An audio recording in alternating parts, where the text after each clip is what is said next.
Ladies and gentlemen, this is a public service announcement. For regular viewers and listeners of AWI Pod, please do not be offended, as this program contains good wrestling.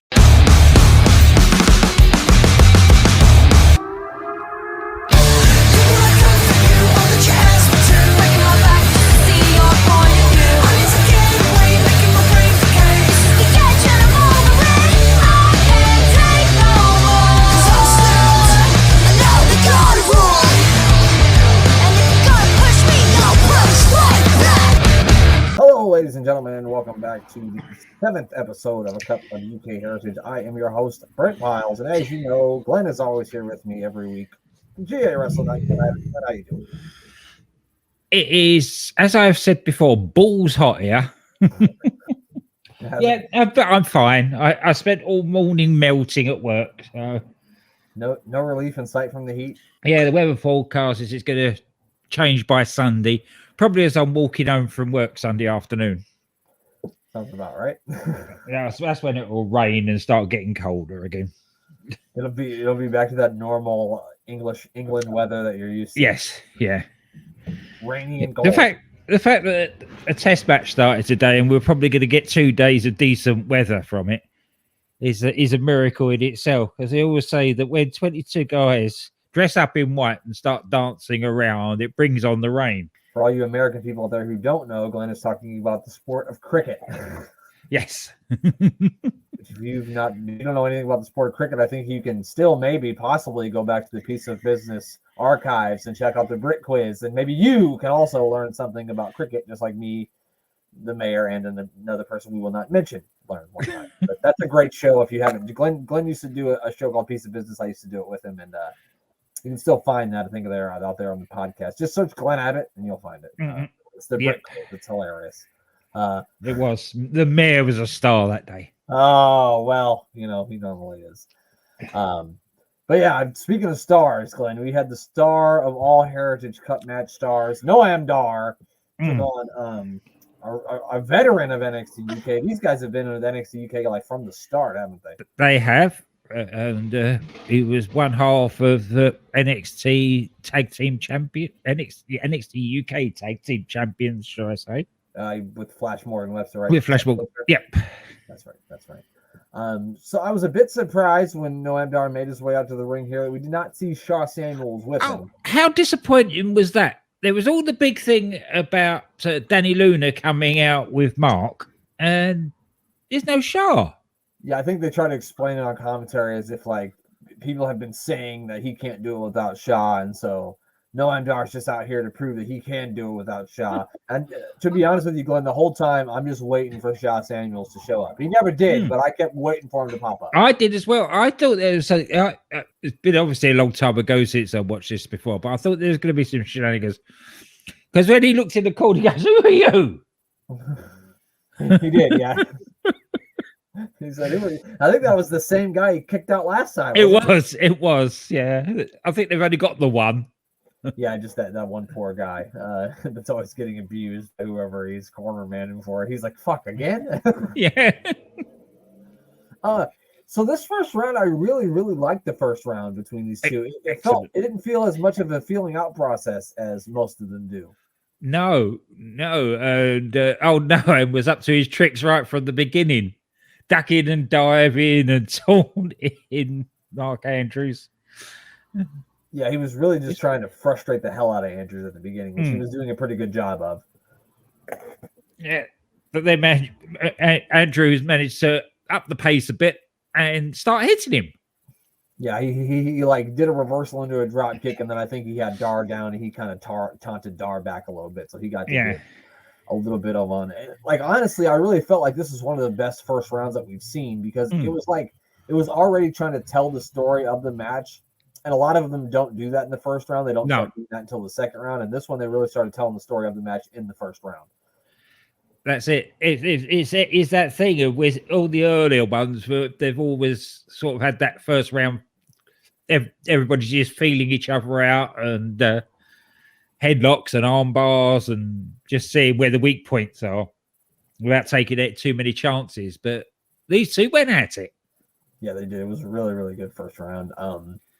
The second round starts with a test of strength, which is always interesting between two smaller gentlemen. Yeah. But no, it was the bigger one of the smaller gentlemen. Yes, if you had to pick the big one, Noam Dar is the big one. Dar ends up landing in some really nice kicks on Andrews, as you know Dar usually does in all of his matches. He's pretty good with feet. He really started to punish Andrews toward the middle and end of the second round. Dar did.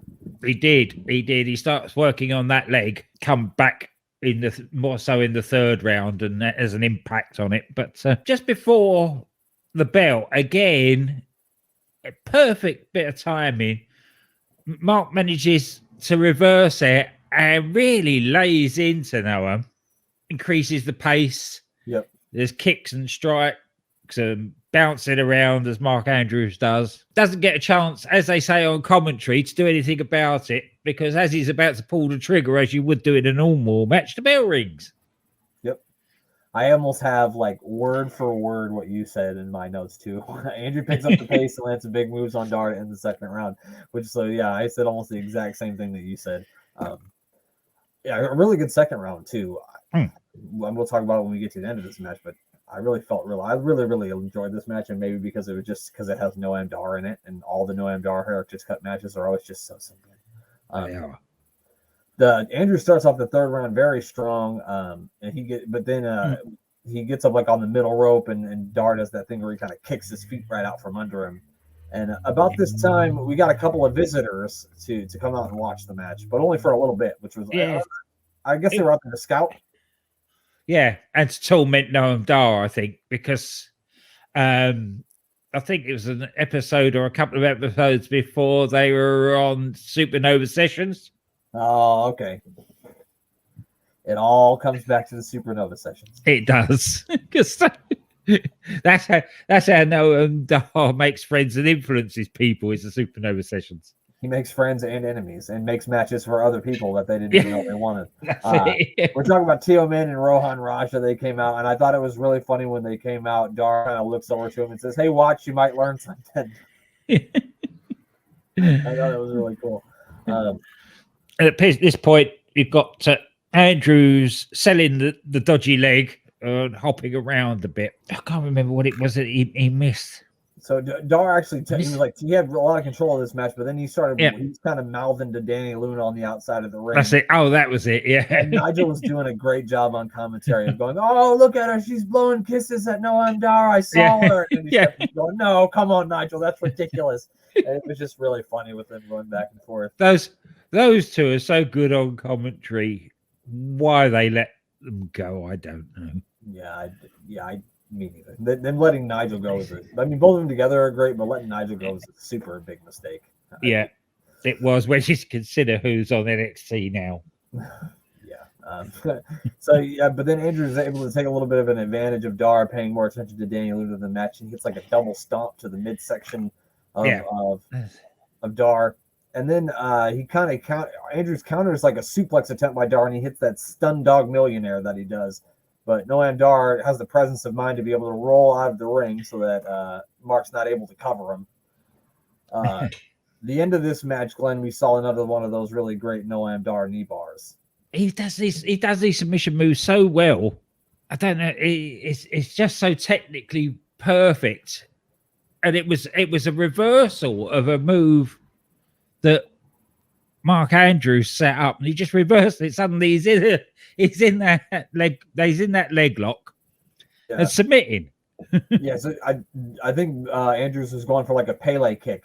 That's it. When he tried to flip over to catch that Pele kick, Noam Dar just grabbed that leg right between his legs and just stretched him out and tapped him out.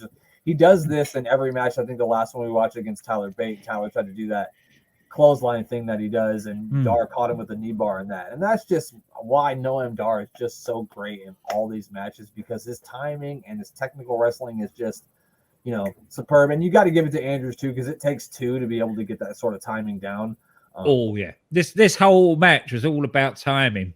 Yep. And it showed as we go into round 4, because you get Andrews hot from the start again, and now he's working on Noam's leg, and he's got him caught in the ropes, and he's bouncing that leg off the middle rope, off the bottom rope, and twisting it. And he actually hit it was like a 619 move. He had Dar's, it was. he had Dar's leg kind of on the draped over the second rope, and he kind of hit a quick 619 to the knee, which I thought was a really cool, innovative thing. Andrews keeps trying to attack the knees of Dar, as Glenn said, and then Mark Andrews goes for an enziguri, but Dar is able to counter that into an ankle lock. But then Andrews then counters that into a roll up and for the 3 count, and now we are all tied up at 1 as we head into the 5th round. Still selling the same story as round 5, as the bell for round 5 starts. They both go for each other's legs with kicks and try to grab the legs, and I love that big back elbow that Noam Dar throws, and has knocked people out before. But Mark manages to kick out of it. I love that back elbow that he does. He just does that with such speed and precision. It's just really, really good. Every time he does it, I love that. Dar goes for a big kick to the head, but Andrews manages to counter, and he hits the enziguri. Then he heads to the top rope, but Dar once again kicks his feet out from under him and sends Andrews crashing to the mat. Then after that, he was sort of jawing with Danny Luna a little bit, and he's arguing with her. Yeah, I think she even challenged him to a fight. She said, "Why don't you come here and say that?" I think. She did. And then Andrews kind of comes up from behind Dar, but Dar kind of like back kicks him, and then he does end up landing that big kick to the head, and then he does get the win. And Noam Dar is going to be with the Nova Roller. Yep, the Nova Roller. Yep, that's it. And he will head to the 2nd round or the semifinals. Semifinal, yeah. I'm going to go on a limb here and say of all of the Heritage Cup matches that we've watched thus far, that was my favorite one. That was a really awesome match from the first round to the last round. The action never stopped. It was really, really good. It was really good. It was 2 guys that know exactly what they were doing in that format of a match. Yeah. I'm sure those 2 have probably had, countless matches with or against each other over the years. So I'm sure that they know how to wrestle each other. Yeah. The next first round matchup we got is Don't Call Me Oro Mensah Oliver Carter taking on the Cockroach Kenny Williams. I forgot they went until watching this back. But now I know now where Oro Mensah comes from, because they say he's from Ghana, West Africa. Mm-hmm. So an Oro Mensah would be his African name. Oh, okay. That makes sense. I want to call him Oro Mensah the whole time. I don't know why, because I should know more as Oliver Carter, because I watched him more as Oliver Carter than Oro Mensah, but for some reason this entire time I wanted to call him Oro Mensah. It was really nice to see the Cockroach Kenny Williams again, because he's not one of those guys who got to move over to Florida, and I really like the Cockroach character, and he just played it really well, so it was nice to see him. Mm-hmm. Yeah, he's hair pulling and doing all the tricks that needs to be done, even from round 1. Yeah, he's just a slimy, dirty, filthy cockroach, that Kenny Williams. He was really looking to slow Oliver Carter down at the beginning of the match. Oliver Carter's kind of bounce around the ring guy, so he was trying to slow that pace down. I kept him in headlocks and up bars, but again, I think he was he was like pulling at Mensah's hair and messing with Mensah's hair. I think that was pissing Oro Mensah off, because Mensah started to get real fiery toward the end of the match. It did. Really, that was it from round 1. There was a lot of tormenting and carrying on, but not a lot of real. It wasn't like the last match we watched. Yeah, no, not at all. That was a very feeling out process first round. Absolutely. Then Kenny Williams, the roach that he is, kind of suckers Oliver Carter into thinking that they're going to start a test of strength, and Oliver Carter should know better than to trust a cockroach, but he doesn't. And so, of course, Kenny Williams just kicks him right in the gut. Yeah. Why is not that done more often? Yeah, if you're going to put your hands up like that, just kick him in the middle, midriff. It's like an old MMA fight I remember back in the day. John Jones was fighting Rashad Evans, and John Jones would literally put his hands up like this And Rashad Evans, I don't know why, but he would keep putting his hands up to grab him, and every time he would do it, John Jones would just elbow him in the face. And he just stopped doing it. I was like, why do you keep grabbing his hands, stupid? Stop doing that. That was in a shoot fight. Anyway, we go into round 2, and Kenny's really out to Oliver at the start of that round. Yes. He really does. He's punching him and slapping him and kicking him, and at one point he even takes Carter's hair and ties it. Yeah, tied him to the rope. And when the referee told him to break, he steps off and then kicks him. So he came untied. He kicked himself back up on the top rope and kind of leaned back, killing, and then just started kicking him in the back. Until he kicked him free from tying his hair to the rope. Yeah, Williams, of course, really targeted the back of Oliver Carter in this round. But Carter did start to battle back into the round. But then Kenny Williams got a pretty nifty little roll-up with about 45 seconds left in the round, and he's going to take a 1-0 lead. I love this technique in round 3. This is the perfect heel technique. Mm-hmm. You're 1-4 up. You know the time is against your opponent. So what do? You get out the ring. You utilize up to 8, or your opponent getting that pissed off. They come out the ring and you jump back in. Yeah. And he did that for a couple of minutes. It was wonderful. I was a bit shocked that we hadn't seen that from more people yet. You know what I mean? More heels hadn't gone out of the ring and just tried to run away for as long as they could. But yeah, that's the perfect heel tactic. Why wouldn't you? I mean, if I can stay away from you for the rest of this goddamn thing, I've got it won. Yeah, that's it. Yeah, right.